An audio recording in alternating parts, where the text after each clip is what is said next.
El testimonio de Jesucristo es el espíritu de la profecía.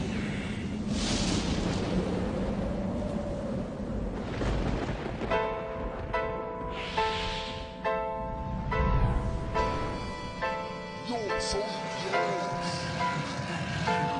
Ángeles, Yo quiero ser Dios.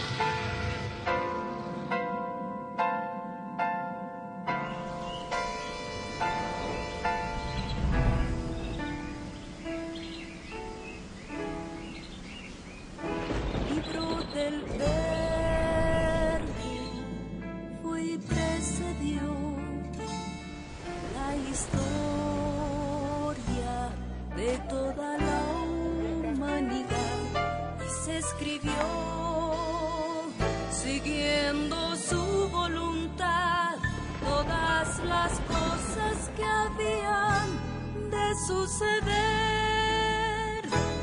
Y cuando Él vuelva por segunda vez, nos reunirá en las nubes con Él.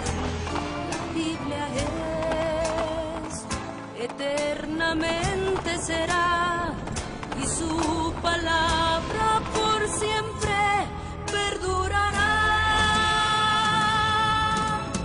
Dios dispersos, Israel, nuevo existir de una nación, monte de Sión, Jerusalén, pactos de paz proclaman ya, el tercer templo construirán y el anticristo reinará, Jesús lo vencerá en la batalla de Armagedón. Hoy todo el mundo busca mezcla, ecumenismo, alianzas, pactos, confederaciones, la Biblia nos profetizó, todo estaba escrito para que nosotros prediquemos lo que fue, lo que es, lo que será, lo que fue, lo que es, lo que vendrá.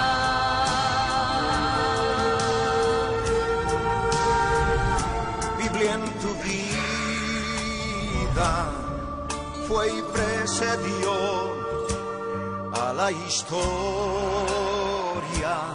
de toda la humanidad y se escribió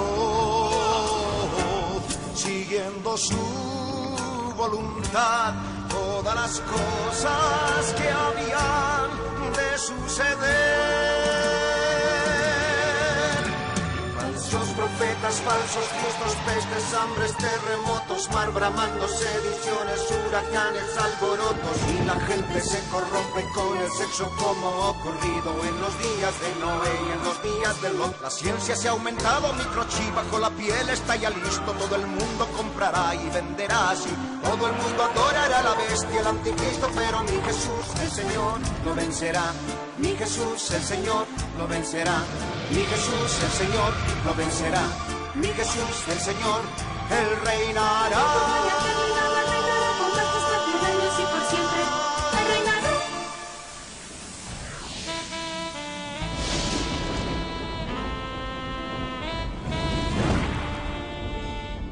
Cristo viene. La red presenta la Biblia en tu vida. Mensajes de la palabra de Dios en la voz de nuestro pastor Ricardo Claure. El testimonio de Jesucristo es el espíritu de la profecía.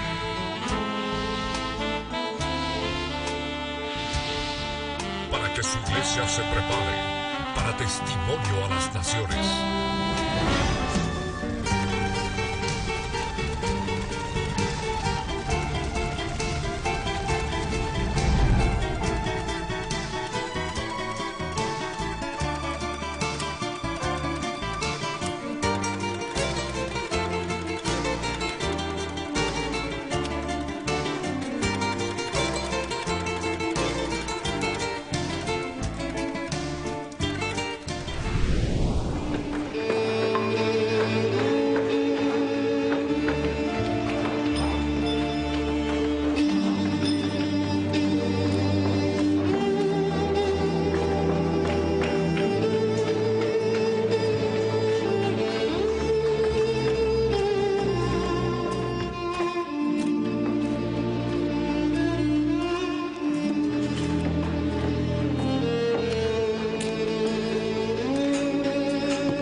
seminario denominado Israel, Reloj de Dios, y entramos a este bloque importante en nuestro estudio de la palabra profética.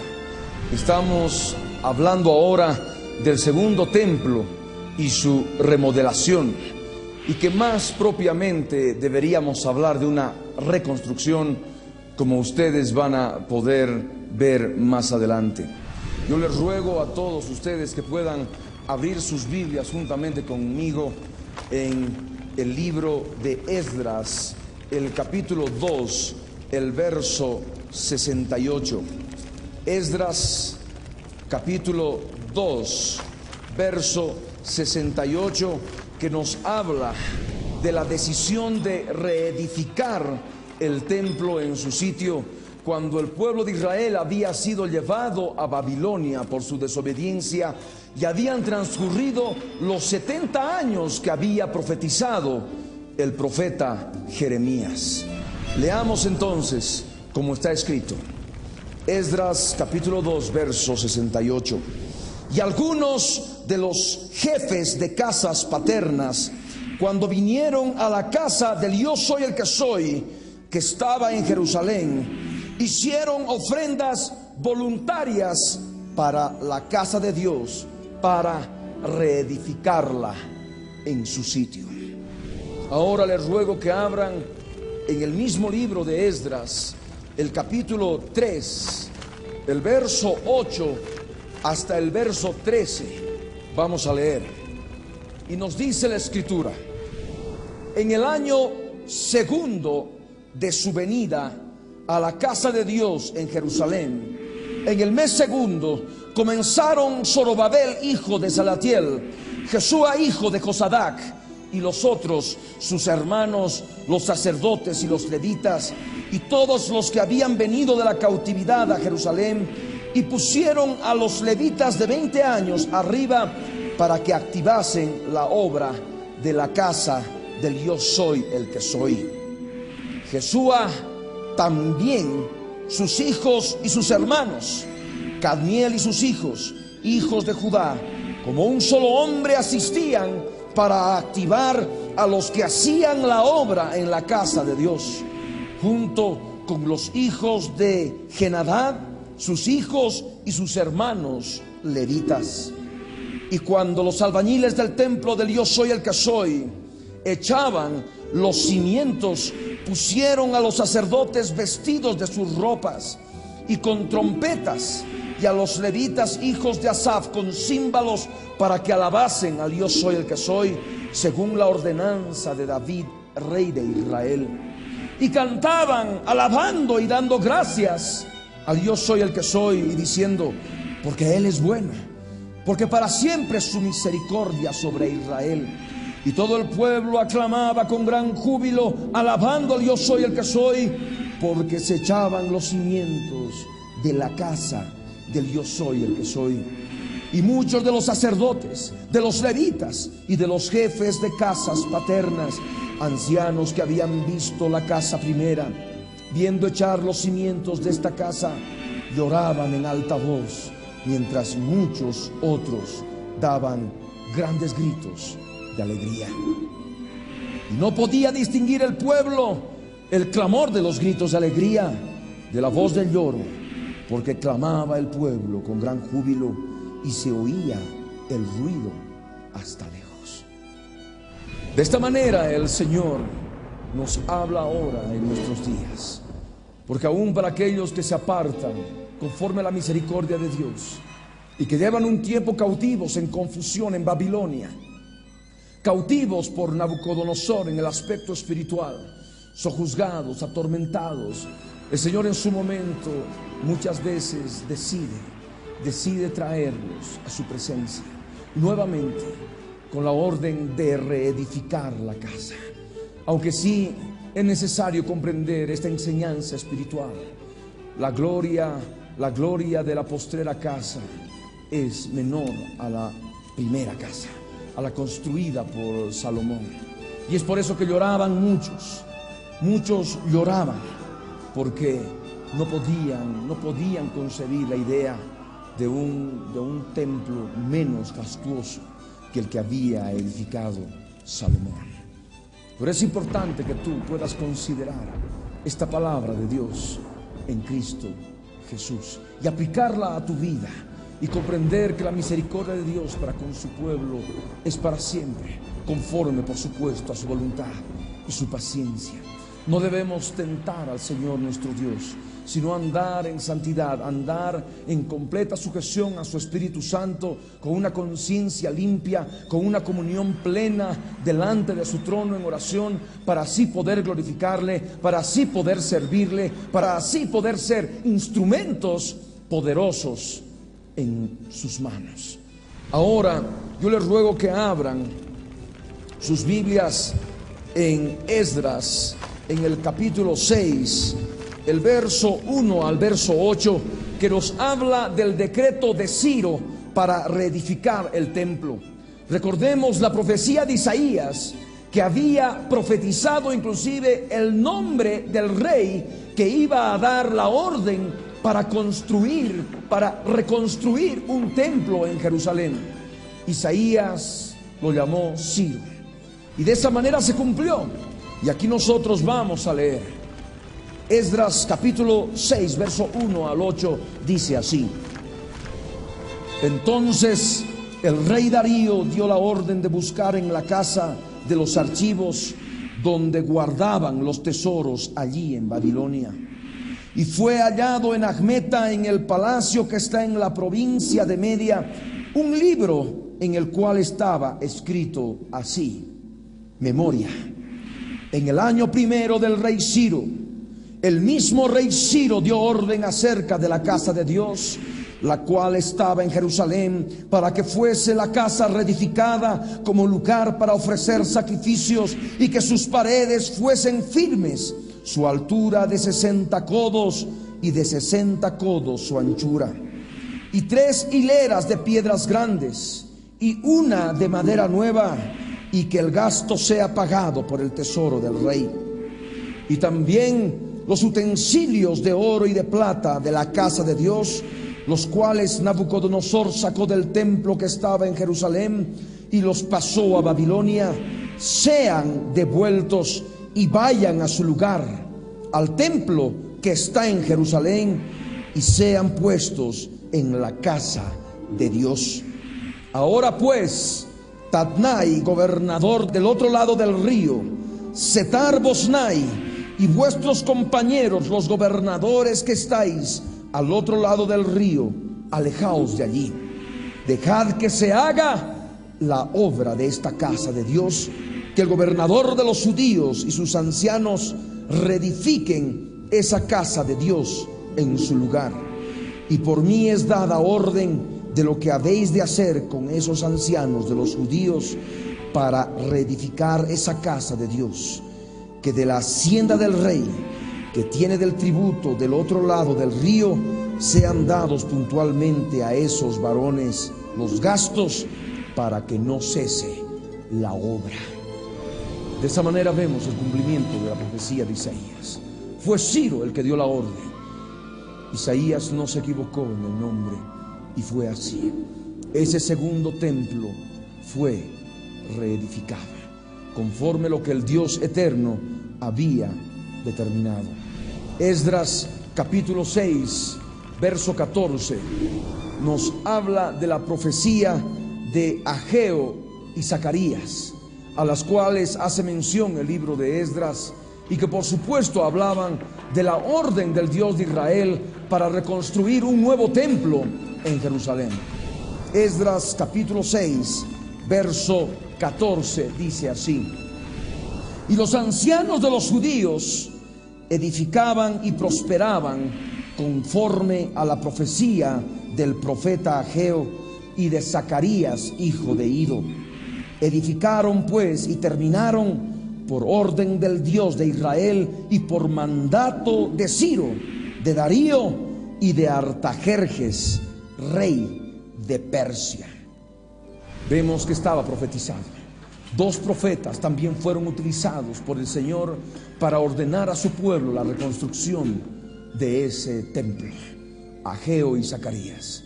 Yo les ruego que abran sus Biblias conmigo en Ageo, en el libro del profeta Ageo, en el capítulo 1, Ageo capítulo 1, verso 2 al 8. Ageo capítulo 1, verso 2 al verso 8, dice así: así ha hablado el yo soy el que soy de los ejércitos, diciendo: este pueblo dice, no ha llegado aún el tiempo de que la casa del yo soy el que soy sea reedificada, refiriéndose al segundo templo. Entonces vino palabra del yo soy el que soy por medio del profeta Ageo, diciendo: es para vosotros tiempo, para vosotros de habitar en vuestras casas artesonadas, y esta casa está desierta. Pues así ha dicho el yo soy el que soy de los ejércitos: meditad bien sobre vuestros caminos. Sembráis mucho y recogéis poco. Coméis y no os saciáis, bebéis y no quedáis satisfechos, os vestís y no os calentáis, y el que trabaja a jornal recibe su jornal en saco roto. Así ha dicho el yo soy el que soy de los ejércitos: meditad sobre vuestros caminos, subid al monte y traed madera, y reedificad la casa, y pondré en ella mi voluntad, y seré glorificado, ha dicho el yo soy el que soy. El Dios eterno, a través de esta palabra, está hablando a nuestras vidas. Ese templo que ustedes ven en imágenes tendría que ser reconstruido. El pueblo de Israel no concebía el tiempo, no concebía que era el tiempo, y es por eso que el Dios eterno utiliza al profeta Ageo. Y a través del profeta Ageo llega a nuestros días, cuando muchos todavía consideran que no es el tiempo de que esta casa, tu casa, sea reedificada. Y tú debes comprender lo que el Señor está hablando ahora a nuestras vidas. Es para nosotros el tiempo, es el tiempo que nosotros debemos habitar en otras casas adornadas, artesonadas, como dice la Escritura, mientras la misma casa de Dios que somos nosotros está desierta, está vacía de su presencia.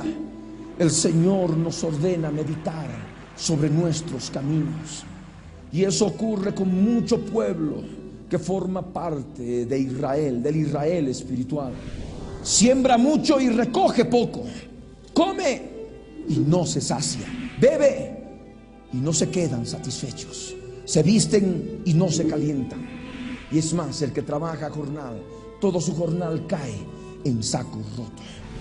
Por eso el Señor ordena por segunda vez, y esto es para nuestras vidas, así como ocurrió en aquel tiempo en el aspecto físico, en el Israel físico, de la misma manera ahora el Señor está hablando en nuestras vidas como Israel espiritual. Esta es palabra espiritual. Meditad sobre vuestros caminos, subid al monte, ordena el Señor, subid al monte de Sión, a la ciudad del Dios vivo, a la Jerusalén celestial, donde está Dios, el juez de todos. Y allí nosotros podemos conseguir esa madera de la cruz. Subid al monte y traed madera, dice la Escritura. Esa madera es madera de cruz que está allí encima del propiciatorio para todo aquel que cree en la obra que Jesús ha consumado en esa cruz del Calvario. A los pies de esa cruz está esa sangre derramada sobre el propiciatorio que está encima del arca del pacto, en el lugar santísimo, de ese templo que tú debes edificar, que tú debes buscar. Subid al monte y traed madera y reedificad la casa. La única manera de poder reedificarla es con madera, y es madera de cruz. Es tomar la cruz. Para poder tomar la cruz es necesario subir al monte de Sión. Es necesario subir a la presencia de Dios. Y de esa manera el Señor promete poner en nosotros, en esta casa, su voluntad, y de esa manera Él sea glorificado. Glorificado no solamente ahora, en que nuestros corazones son iluminados con el conocimiento de su gloria, sino también este aspecto tiene un punto futuro. ese momento glorioso en que vamos a ser revestidos de su gloria en cuerpo, alma y espíritu, y estaremos habitando en un templo celestial, un templo glorificado. Por eso es necesario que abras tu entendimiento, porque mucho pueblo busca mucho, pero halla poco, porque no ha tomado la decisión de reedificar la casa. Hay mucho pueblo que se encierra en sí mismos, se encierra y no consigue nada. Y todo lo que pueden haber abarcado, haber guardado, habiéndose encerrado en sí mismos, el Señor dice: lo disiparé con un soplo. Por eso abre tus ojos ahora y deja que esta palabra profética, que fue tan real para el pueblo de Israel en su tiempo, de la misma manera hoy pueda cobrar vida en tu interior, porque tú eres esa casa. Y hablamos a aquellos que se han apartado durante algún tiempo, han estado en confusión, han estado lejos de la presencia del Señor, pero que ahora el Dios eterno les da una oportunidad de poder volver a reedificar la casa. Por eso dispón tu corazón ahora y deja que el Señor se glorifique en ti.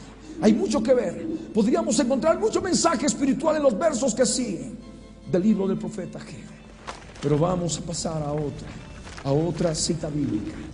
Habíamos mencionado al profeta Zacarías, y le ruego que abran el libro del profeta Zacarías, el capítulo 1, el verso 16. Zacarías, al cual hace mención Esdras, y dice así: por tanto, así ha dicho el yo soy el que soy.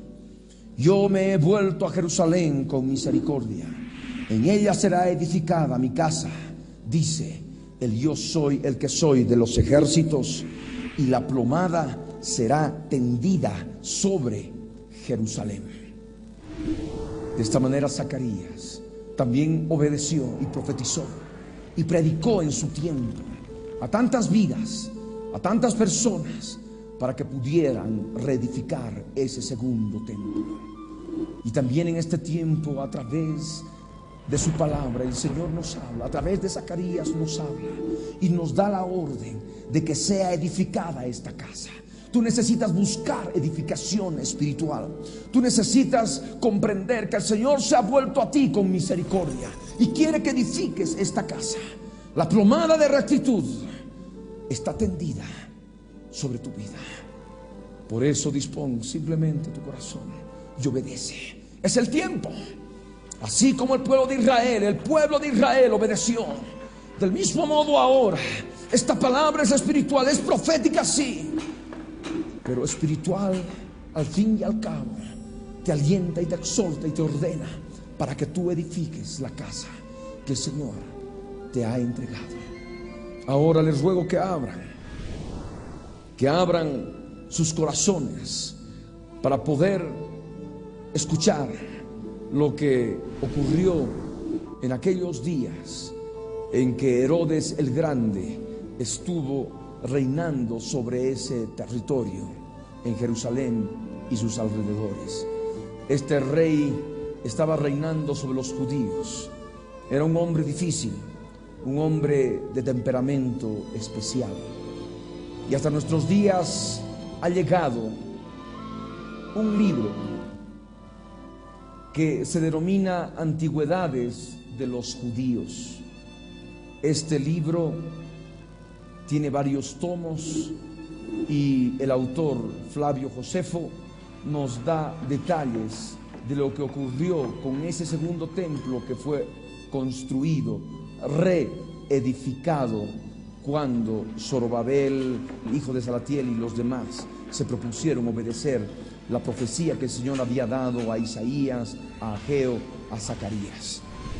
Y vamos a leer lo que nos dice este libro, el tomo 3, el capítulo 11, en la página 118. Y dice así: Herodes demuele el templo viejo y edifica otro nuevo más grande que el anterior. En el 18º año de su reinado, Herodes, después de los hechos que han sido expuestos, emprendió una ardua empresa, la edificación del templo de Dios. Quería darle mayor amplitud y elevarlo a gran altura. Pensaba que sería la más importante de las obras que había hecho hasta entonces y que si pudiera llegar a concluirla, se ganaría una gloria eterna. Y más adelante, en la página 119, la capítulo 3, una vez arrancados, dice, los antiguos fundamentos del templo y colocados otros en el mismo lugar, Herodes levantó un templo de 100 codos de largo y 20 de alto, excedente que desapareció más tarde por un hundimiento. En tiempos de Nerón se decidió restablecerlo. El templo fue construido en piedra blanca muy dura, y la magnitud de cada una de ellas era de cerca de 25 codos de largo y de una altura de 12. Si hablamos de codos, hablamos de 45 centímetros aproximadamente, de 45 y 50 centímetros, de tal manera que tú ya puedes imaginarte las dimensiones de esas piedras. El templo, lo mismo que el pórtico real, era más alto en el centro que en las alas laterales. Era visible desde una distancia de muchos estadios. Un estadio tiene 1.600 metros para los habitantes del campo, principalmente para los que vivían enfrente o se acercaban por este lado. Las puertas de entrada con sus dinteles eran tan altas como el mismo templo y estaban adornadas con diversos colores que formaban flores purpúreas y columnas.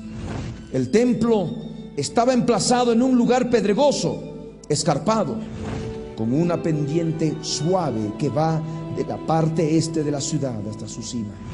Salomón, el primer rey, bajo inspiración divina, realizó trabajos considerables. En la cima, mediante un muro, fortificó el terreno. En la parte baja, levantó desde el mismo pie de la colina que rodea un profundo barranco en el suroeste, una segunda muralla de piedras unidas mediante plomo. La muralla, a medida que avanzaba, abarcaba gradualmente un trozo de la colina y se iba elevando. Toda esta construcción, de forma cuadrada, era de una magnitud y una altura inimaginables. Exteriormente, la vista contemplaba grandes superficies de piedra. Interiormente, grampas de hierro sostenían todo el aparato y le proporcionaban una seguridad a toda prueba. Este trabajo alcanzaba hasta el nivel de la parte alta de la colina. Después se igualó esta. Luego se llenó todo alrededor, la cavidad comprendida entre el muro y el flanco de la colina, hasta que alcanzó la misma superficie y se la niveló. De esa manera, este libro de Antigüedades de los Judíos de Flavio Josefo nos determina prácticamente una reconstrucción del templo en su lugar. Herodes asumió una orden divina sin que el Señor haya dado ninguna autorización de hacerlo. Pero en fin, vemos que se dio ese aspecto de la palabra. Ahí ustedes pueden ver imágenes del templo incendiado, cuyas partes vamos a leer en un instante. En mis manos tengo este otro libro, Guerras de los Judíos. Guerras de los Judíos, tomo 2, de Flavio Josefo. Y acá Flavio Josefo nos cuenta de qué manera el templo fue destruido. Y dice así en la página 230 del tomo 2 de Guerras de los Judíos. Y dice así: aquí pues entonces un soldado, sin aguardar que alguno se lo mandase, y sin vergüenza de tal hecho, antes movido parece de furor e ímpetu divinamente, fue animado por uno de sus camaradas y tomando parte del fuego que aún había, echólo a una ventana de oro por donde había entrada y pasó a las otras partes del templo hacia la parte del septentrión. Levantándose la llama, levantóse aquí un llanto y clamores dignos ciertamente de tal destrucción y ruina, y venían con prisa a socorrerle, determinando ya a exponer sus propias vidas y no poner fin a sus fuerzas, viendo que habían perdido aquello que ellos para defenderse en tanto tenían. Nótese que está escrito en un castellano antiguo, pero espero que ustedes comprendan. En la página 231 añade: cuando Tito vio, Tito era aquel que comandaba el ejército romano, cuando Tito vio que no podía detener el ímpetu furioso de sus soldados y que el fuego lo señoreaba todo, entró con sus regidores dentro y miró todo el templo y lo que se llamaba el lugar santo, lo cual ciertamente excedía la fama que tenía y aún era más excelente y no menos que lo que la gloria y loores que los judíos por ellos se daban merecía. Pero como no hubiese llegado aún por parte alguna la llama ni el fuego a lo interior del templo, ni hubiese tocado aún en algo de cuanto estaba alrededor, pensando, como era la verdad, que podría aún conservarse, saltó en medio de ellos y comenzó a rogar a su gente que matasen todo el fuego. Y envió un capitán de 100 hombres de los de su guarda para que castigase a todos los que no cesasen ni quisiesen obedecerle y refrenarse. Pero el furor embravecido de la gente, la fuerza e ímpetu grande que traían y el odio que contra los judíos tenían, era causa que menospreciasen el mandamiento de su emperador con menos reverencia y acatamiento de lo que convenía, y que no temiesen al que había venido por defender y detener el fuego. Algunos, o los más, se movían a esto por pensar que dentro estaría todo lleno de dinero, viendo que las puertas estaban hechas de oro. De esta manera, pues, fue quemado el templo contra la voluntad de Tito. Pero aunque hay alguno que piense haber sido esta destrucción muy digna de lágrimas y de ser muy llorada, porque la obra era la mejor, más excelente y más maravillosa de cuantas hemos visto o oído, tanto en su edificio cuanto en su grandeza y magnificencia en cada cosa, y en la gloria y honra que a las cosas santas aquí se daba y hacía, todavía sé que se consolará mucho por saber que así estaba por Dios determinado, de lo cual ni hay hombre, ni animal, ni edificio, ni cosa alguna que pueda evitar ni guardarse. Maravilláranse también por ver y saber la orden y verdad de los tiempos, por qué fue quemado ahora el mismo día, escuchen bien, y el mismo mes que los babilonios antiguamente lo quemaron, de la primera edificación comenzada por el rey Salomón hasta esta final destrucción, la cual aconteció el segundo año del imperio de Vespasiano. Se cuenta haber pasado 1130 años, 7 meses y 15 días. Y de la postrera edificación y renovación que hizo Ageo el segundo año del reino de Ciro, hasta la destrucción acontecida imperando Vespasiano, pasaron 639 años, 1 mes y 15 días. 6 de agosto es la fecha en que se destruyó el primer templo, y 6 de agosto es la fecha que se destruyó el segundo templo. Fue el mismo día, como manifiesta claramente Flavio Josefo. Y por supuesto, la destrucción del templo estaba ya profetizada. Y vamos a ver posteriormente algunas citas bíblicas al respecto. Pero no quiero dejar pasar otro aspecto importante que nos da este libro, Guerras de los Judíos, el tomo 1 de Flavio Josefo. En él nos da algunos detalles también de la construcción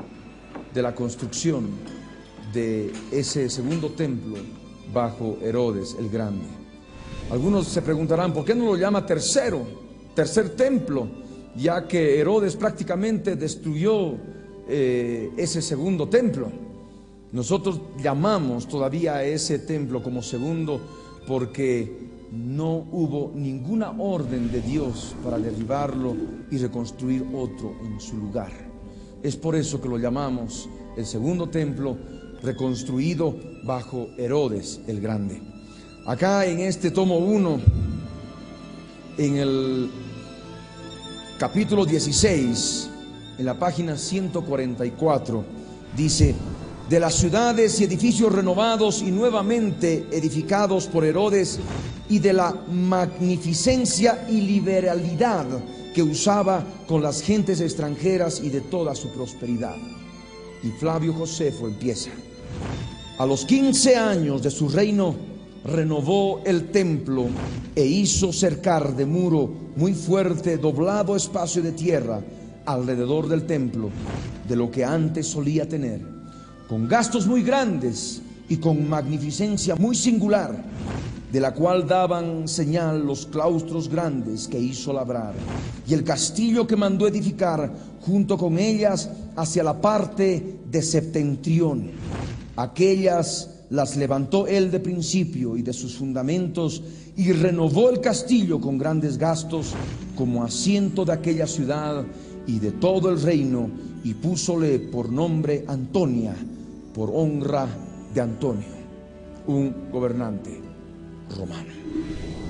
Ahí nosotros vemos imágenes del templo, del segundo templo bajo Herodes el Grande. Ahí ustedes ven el atrio exterior, los candeleros en el lugar santo, el altar del incienso, una vista general del templo, del lugar santo, el atrio exterior y la entrada principal.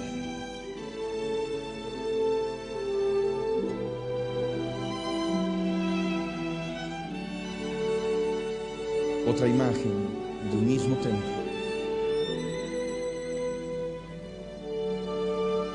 Ahí al fondo la estructura principal, el atrio exterior. Gloria al Rey. Ahora nos vamos a la profecía bíblica respecto de la destrucción de ese templo.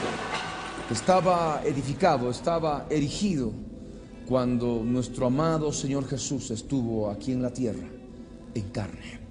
Cuando nosotros leemos en los evangelios, en Hechos de los Apóstoles, la palabra templo, haciendo referencia a ese edificio que existía allí en Jerusalén, está refiriéndose en forma específica a ese segundo templo reconstruido bajo Herodes el Grande. Y vamos a ver la profecía del Señor Jesús. Mateo capítulo 24. Evangelio de Mateo capítulo 24, verso 1 al verso 3. La palabra del Señor dice así: cuando Jesús salió del templo y se iba, se acercaron sus discípulos para mostrarle los edificios del templo. Respondiendo él les dijo: ¿veis todo esto? De cierto os digo que no quedará aquí piedra sobre piedra que no sea derribada. Y como hemos visto, esto se ha cumplido. Vemos esas imágenes en que Jesús se refiere al templo, en que iba a ser destruido y no iba a quedar piedra sobre piedra que no sea derribada. Y eso efectivamente pasó en el año 73 de esta edad, de este calendario gregoriano, en que el edificio del templo fue totalmente destruido, ese segundo templo.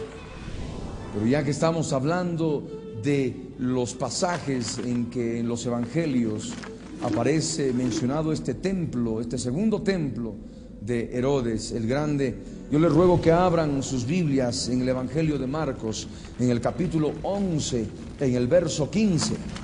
Marcos capítulo 11, verso 15, aquel pasaje que nos habla del modo en que Jesús echó a los mercaderes del templo, del segundo templo bajo Herodes el Grande. Leamos entonces Marcos capítulo 11, verso 15. Vinieron pues a Jerusalén Y entrando Jesús en el templo, comenzó a echar fuera a los que vendían y compraban en el templo, y volcó las mesas de los cambistas y las sillas de los que vendían palomas.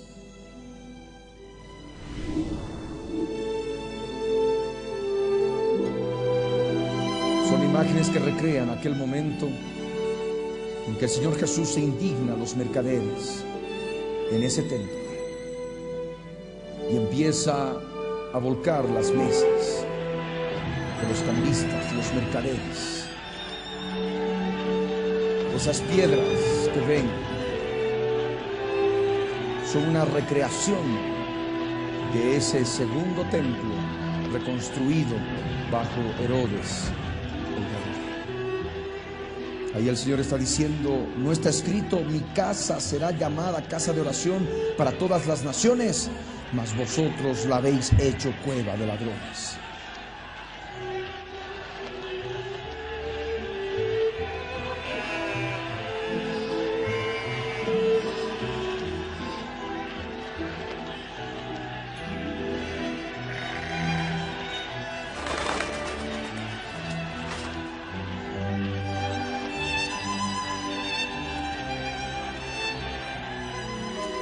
Ahora buscamos el Evangelio de Lucas, el capítulo 2, el verso 27, un pasaje que también nos menciona el templo, pero en un momento en que Jesús era un niño. Evangelio de Lucas, capítulo 2, verso 27. La palabra del Dios eterno dice así: y movido por el Espíritu Santo, vino al templo.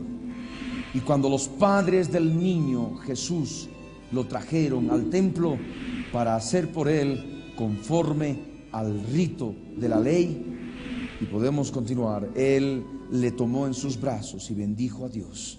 Están esas imágenes de aquel momento en que Simeón, un hombre justo, piadoso, esperaba la consolación de Israel, y el Espíritu Santo estaba sobre él, y el Espíritu le había revelado que vería al ungido del Señor antes de que viese la muerte.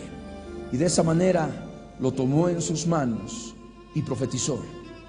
Por detrás se recrean las estructuras del templo, de ese segundo templo bajo Herodes el Grande. Ahora vemos otro pasaje, Evangelio de Juan, el capítulo 2, verso 19 al 22. Evangelio de Juan, capítulo 2, verso 19 al 22, en que el Señor Jesús habla del templo de su cuerpo, y los otros, los que lo escuchaban, confunden con ese segundo templo que estaba edificado allí en Jerusalén. Leamos entonces. Respondió Jesús y les dijo: destruid este templo y en 3 días lo levantaré. Dijeron luego los judíos: en 46 años fue edificado este templo, y tú en 3 días lo levantarás. Mas él hablaba del templo de su cuerpo. Por tanto, cuando resucitó de entre los muertos, sus discípulos se acordaron que había dicho esto, y creyeron la escritura y la palabra que Jesús había dicho. Y eso es lo que ocurre con aquellas personas que no tienen el Espíritu Santo de Dios. Cuando hablamos del templo, confunden con un templo hecho por manos humanas, un conjunto de piedras, de cemento y de tantos otros materiales que se utilizan en la construcción de edificios. Sabemos por la Escritura en Hechos 17:24 que Dios no habita en templos hechos por manos humanas. El Señor ha venido a enseñarnos un aspecto importante en su palabra. Nosotros somos ahora ese templo. Amén. Y de esa manera nosotros estamos aprendiendo con la palabra profética este aspecto de la vida espiritual en cada uno de nosotros. Ahora les ruego que abran sus Biblias en Hechos de los Apóstoles, el capítulo 3, el verso 1. Un pasaje en que Pedro y Juan, después de la muerte y resurrección de Jesucristo, Pedro y Juan acuden al templo para orar. Hechos capítulo 3, verso 1, dice así: Pedro y Juan subían juntos al templo a la hora novena, la de la oración. Y de esta manera hemos podido hacer un resumen de lo que constituye en nosotros, en este seminario Israel, Reloj de Dios, el segundo templo y su remodelación.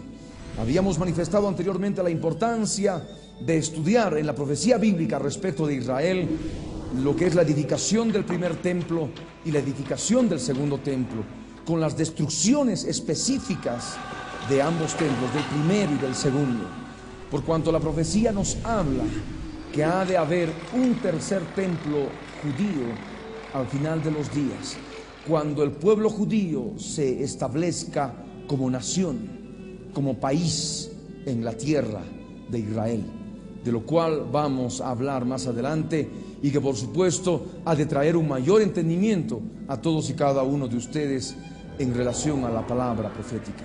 Ahora entramos a otro bloque importante en el estudio de este seminario, lo que es la dispersión mundial del pueblo judío.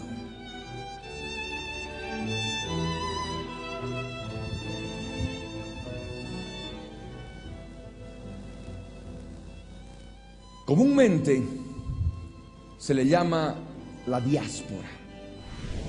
El pueblo judío fue dispersado como Moisés había profetizado.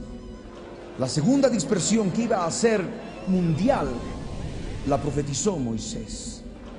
Y de esto yo les ruego que puedan anotar esta cita bíblica o leerla.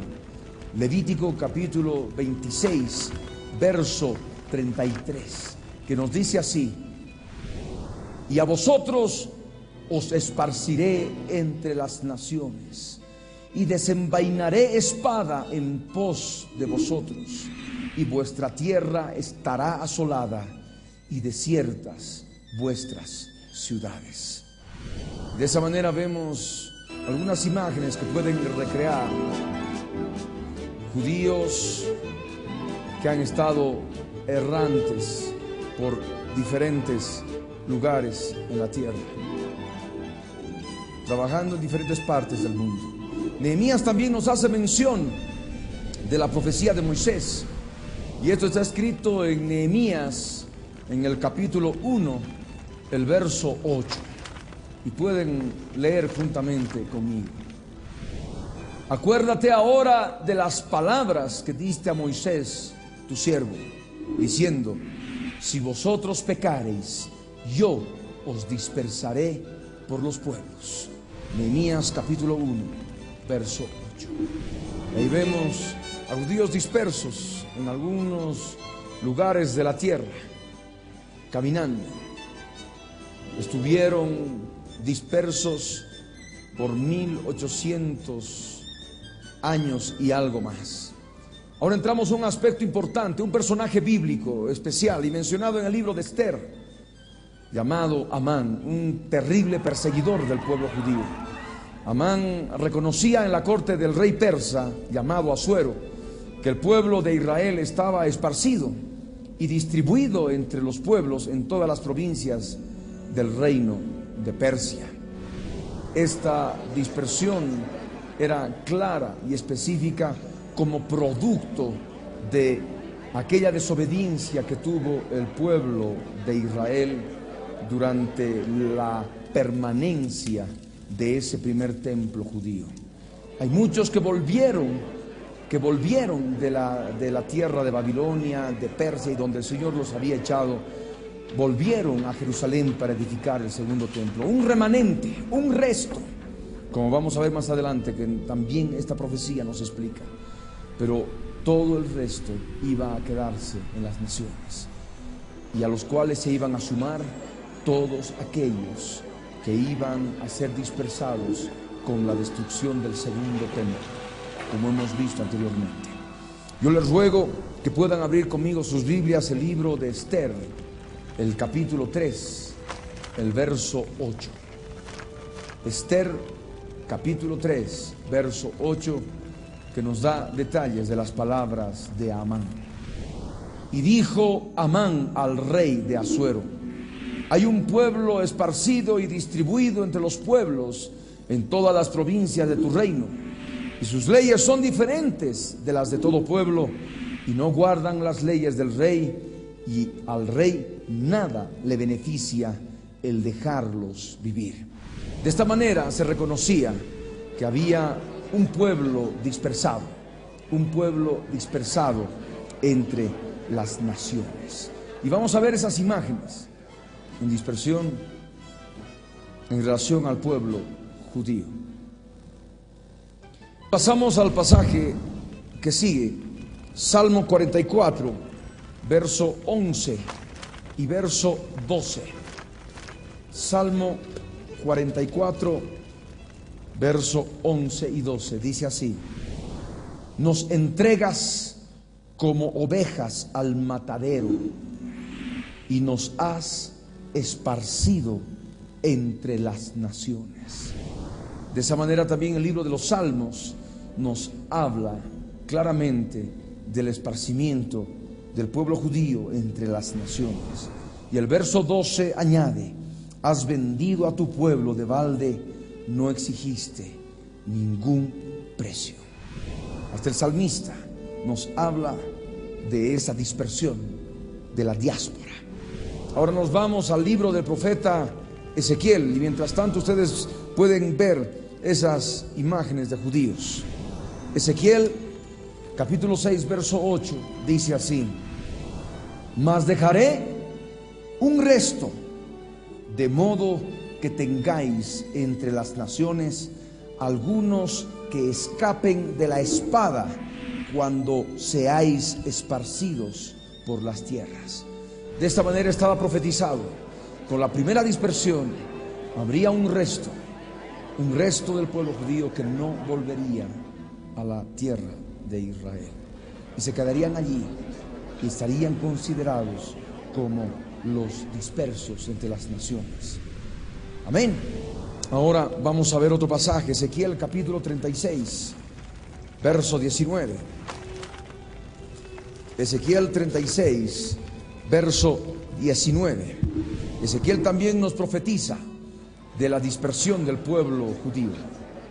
Y dice así: les esparcí por las naciones y fueron dispersados por las tierras, conforme a sus caminos y conforme a sus obras les juzgué.